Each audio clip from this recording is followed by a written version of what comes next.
Hi, welcome into another edition of WCSN's coverage of ASU football. I'm Sam Rabadi, joined alongside Jason Galvin. So, Jason, last week, ASU got their offense going. Yeah, they did. We've been waiting for this. We've been waiting for them to be, hitting on all cylinders.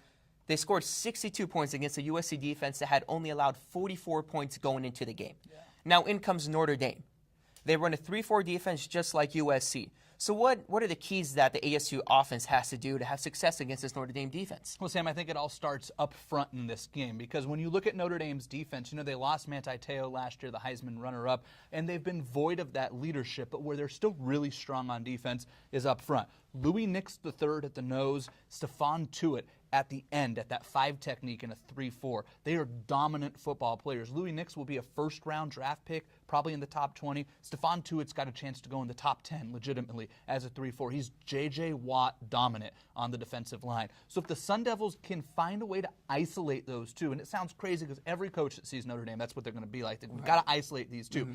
Find a way to isolate them. You either isolate them, or if you can't at least kind of slow those two down, you've got to find a way to take the other 9 players out of the game for Notre Dame's defense. If Tuitt and Nix have the kind of days that they're used to having, you can't let anybody else on that defense beat you. If even a third player gets involved, you're in trouble. Tuitt and Nix are that good. So I think that's really the key. Taylor Kelly is going to have to run that read option well. He's going to have to run misdirections. We saw him go under center last week, bring guys in motion, and that'll keep Tuitt and Nix kind of back on their heels. They won't be able to attack like they're used to, and I think that that's the key. Just keep those two under control at least.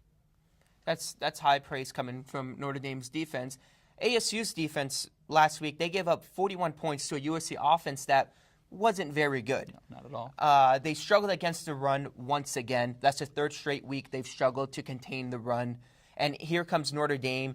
We got to worry about George Atkins III. He's rushing for over 7 yards per carry on his attempts.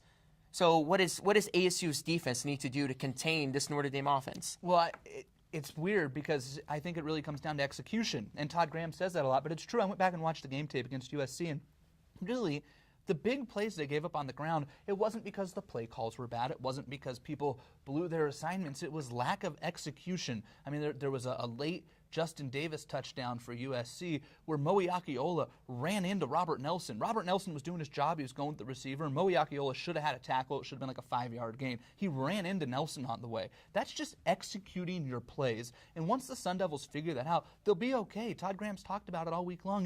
We go back and watch the tape. Everybody's where they should be. They just don't finish. And if you finish, I think that that's the key for ASU.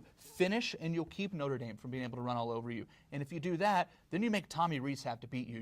Notre Dame lost Everett Goldson, the quarterback that took them to the national title game last year. He's academically ineligible. Tommy Rees has not been good this year. He's completing just over 50% of his passes. In their last 2 games, he's under 40%.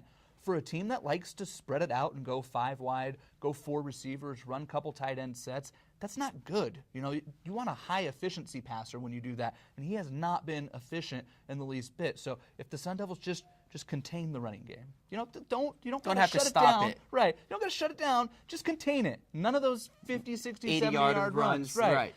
Contain it. Make Tommy Rees beat you because he can't. Tommy Rees cannot beat Arizona State. Let's go back to your point about ASU finding their way. ASU now has become a second-half team. They're finishing games. That was what I was trying to get to. They're finishing games now. They struggled with that in the past, but now they're finishing games. So let's see if they can finish this 4-game stretch on a win against Notre Dame in AT&T Stadium, where the Dallas Cowboys play. Well, that does it for this coverage of WCSN on ASU football. I'm Sam Rabadi. That's Jason Galvin. We thank you for joining us.